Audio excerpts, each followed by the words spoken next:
Se você tem dificuldade em questões de múltipla escolha, esse vídeo é para você. Fala, querido concurseiro, seja muito bem-vindo a esse canal e nesse vídeo eu quero passar para você 5 dicas importantíssimas para que você possa de uma vez por todas matar todas as questões de múltipla escolha que podem cair na sua prova. Então acompanha comigo na tela agora, que eu quero te passar passo a passo o que é que você deve fazer, beleza? Vem comigo. Então a primeira dica que eu gostaria de passar para você é a seguinte: faça uma análise prévia da sua prova logo nos primeiros instantes. Eu não entendo como tem muitos estudantes que vão tentando fazer questões assim à torta e à direita sem saber o que está fazendo.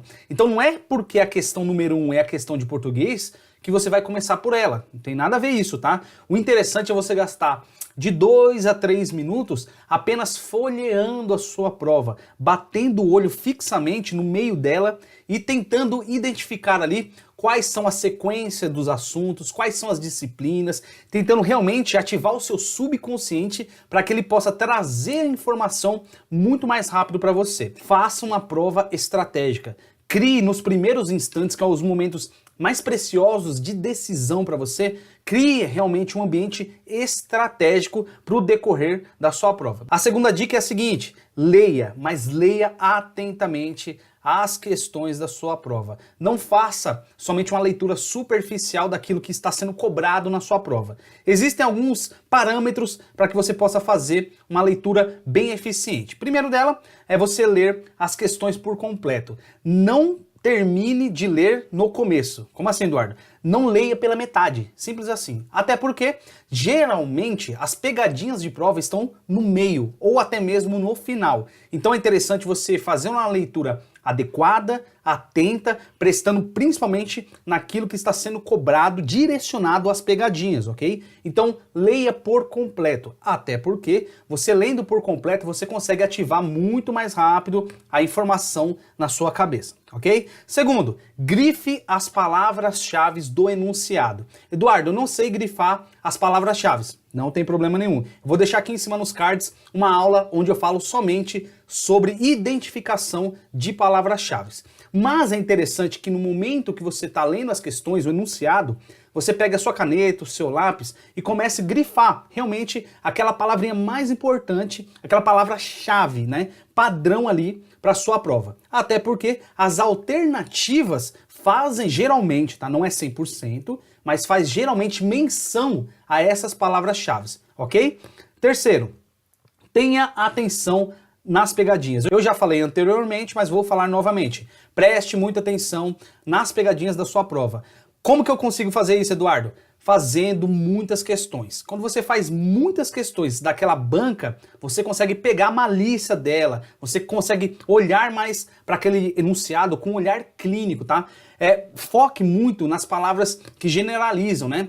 Todos, sempre, nenhum, nunca, jamais, ok? Então, essas palavrinhas tem bancas direcionadas, tipo a CESP, que gosta muito de colocar lá no meio do enunciado esse tipo de palavra. Então, preste muito atenção. E quarto, procure não usar as alternativas. Eduardo, agora eu não estou entendendo nada. Você está me dando 5 dicas de como eu consigo fazer uma prova de múltipla escolha, mas não quer que eu vá para as alternativas? É isso mesmo? É isso mesmo. Se você tiver a habilidade e a capacidade de matar a questão antes de ir para a alternativa, é muito melhor. Tente sempre ver se você sabe responder sem utilizar as alternativas. Quando você chegar nesse nível, nesse padrão de aprendizado, com certeza você vai passar em qualquer concurso da sua vida, porque você já colocou o conteúdo no seu subconsciente, ou seja, você já fixou tudo aquilo que você estudou. Então, utilize as alternativas no último caso, beleza? Terceira dica, não foque no problema. O seu cérebro, ele não é direcionado ao problema, ele é direcionado à resolução dos problemas, ok? Então, primeiramente, comece por suas habilidades. Quando você abrir a sua prova e realmente começar a resolver as questões, vá primeiramente naquelas questões que você tem maior habilidade, que você tem maior facilidade em resolver. Se você começar por questões mais complexas, difíceis, ou aquelas que você tem ainda alguma dúvida, você vai ficar um pouco mais estressado. Você vai utilizar a capacidade do seu cérebro logo nos primeiros instantes muito alta. Então ele vai perdendo a capacidade no decorrer da prova e você já está gastando esses tempinhos iniciais gastando tudo que você tem de recursos. Então é interessante você abrir a sua prova e já vai direcionado àquelas disciplinas que você tem maior habilidade. Segundo, risque as alternativas incorretas. É importante você já eliminar todas as alternativas que você tem absoluta certeza que está errado, tá? Não, se você tem alguma dúvida sobre uma alternativa, não risque ela ainda. Mas se você tem absoluta certeza que a alternativa D está errada, vai lá e risca. Tente eliminar todas as alternativas que você tem absoluta certeza que estão erradas. Terceiro, não lembro, siga em frente. Então, o que isso quer dizer? Se você não lembra daquele assunto, daquela questão, gastou 1 minutinho, 2, até 3 e não consegue lembrar o conteúdo, faz um ponto de interrogação, faz um coração, faz uma flechinha, faz um triângulo, e indica que realmente você tem que voltar naquela alternativa depois e segue em frente, tá? Não fique focado num problema. Tente resolver o problema. Quando você deixa ali parado a questão que você está em dúvida e segue adiante, o seu cérebro ele não está parado, ele sempre continua trabalhando. Mas no decorrer do tempo ele vai oxigenando, ele vai trazendo novas informações, até porque tem algumas alternativas que podem te ajudar a responder essa questão que você está em dúvida. Então não fique perdendo 5, 10, 15, 20 minutos em uma questão e deixando as outras para depois, que não vai dar tempo de resolver toda a sua prova. Bacana? Se está em dúvida, siga em frente. Eduardo, eu nunca vi essa disciplina na minha vida, eu não conheço, não sei nem do que se trata. Então chuta, tá? Mas um chute consciente também. Não fique gastando tempo com questões que você nunca viu na sua vida. Para que você vai pensar tanto se você nunca viu, ok? Então segue essas dicas aí. E quarto, faça pausas durante a sua prova. É importante, muitos alunos, eles não fazem isso, tá? Fazer pausas programadas durante a sua prova. Então, se a sua prova tem duração de 5 horas, faça pelo menos no mínimo, 2 pausas a cada 1h30, tá? Até porque você levanta, vai pro banheiro, lava o rosto, fica uns 5 minutinhos, tá? Não fica também meia hora, não. É uns 5 minutinhos, oxigena o cérebro, dá uma respirada, tá? E volta. Você vai ver que a capacidade de oxigenação do cérebro é fundamental para que você resolva as questões mais tranquilamente. Então, já crie essa estratégia de fazer pausas programadas durante a sua prova. Se você não tem costume de fazer, faça o teste. Mas não é fazer o teste no dia da sua prova, tá? Faça o teste através de simulados aí na sua casa. E uma quarta dica, faça pequenas revisões. É muito importante você fazer pequenas revisões no decorrer da sua prova. Não espere passar 60, 80, 120 questões para depois voltar tudo e tentar corrigir. A cada 10 questões, vai lá, faz uma pequena revisão, ok? Daquelas 10 questões.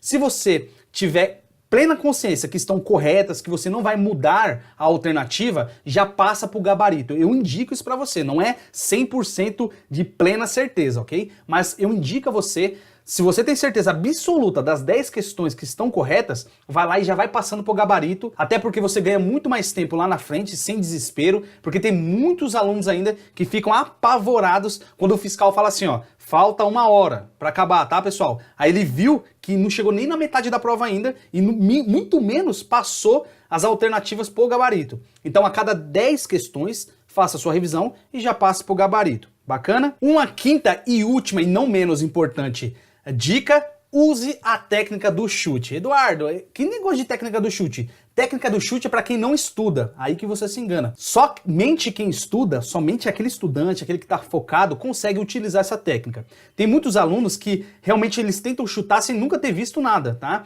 Então isso não é interessante. Você tem que fazer um chute consciente, um chute direcionado. Eu vou tomar um exemplo aqui. Uma prova de 50 questões de múltipla escolha, eu fiz uma distribuição aqui, tá? Então na A, eu coloquei, deixa eu colocar aqui a caneta, cadê?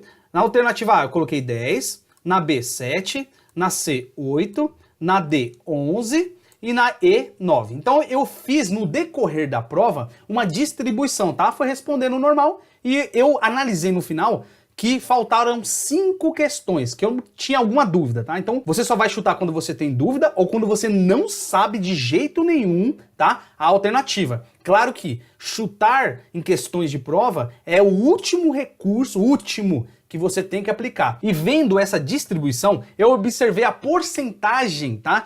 Na prova. Então, analisando aqui o nosso exemplo, nós temos uma distribuição de 20% na alternativa A, 14% na B, 16% na C, 22% na D e 18% na E. Se eu fosse fazer uma distribuição aqui, sabendo que faltam 5 questões para resolver a minha prova, então eu teria que chutar. E não sei mesmo as questões, eu não tenho a mínima ideia de qual é a resposta correta. Então, o que eu faria, tá? Eu não mexeria na alternativa A, ok? Não mexeria na D e não mexeria na E. Por quê, Eduardo? Porque elas estão muito próximas, a D até mesmo passou de 20%, mas cravamos a alternativa A com 20%, a E 18%, mas quase batendo 20%, eu focaria na alternativa que tem menos distribuição, ou seja, ou seria a B com 14% ou a C. É muito interessante, faltando 5 questões, você jogar apenas uma letra nessas 5 questões, ok? Mas você pode fazer de outra forma que eu não acho tão eficiente. Você distribuir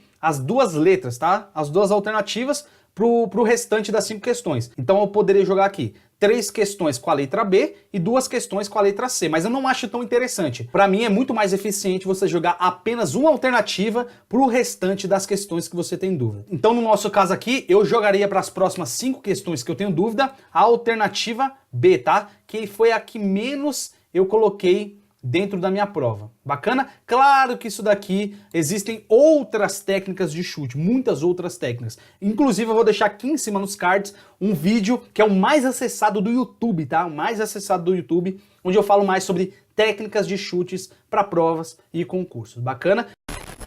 Se você gostou desse vídeo, então deixe o seu like aqui embaixo e se inscreva no nosso canal se você ainda não é inscrito. E deixa nos comentários também quais das dicas que eu passei aqui para você que você utiliza aí no dia a dia nos seus estudos. É muito importante você compartilhar e comentar todos os nossos vídeos para que a nossa comunidade cresça cada vez mais. Um forte abraço para você, ótimos estudos. Pode contar comigo. Abraço.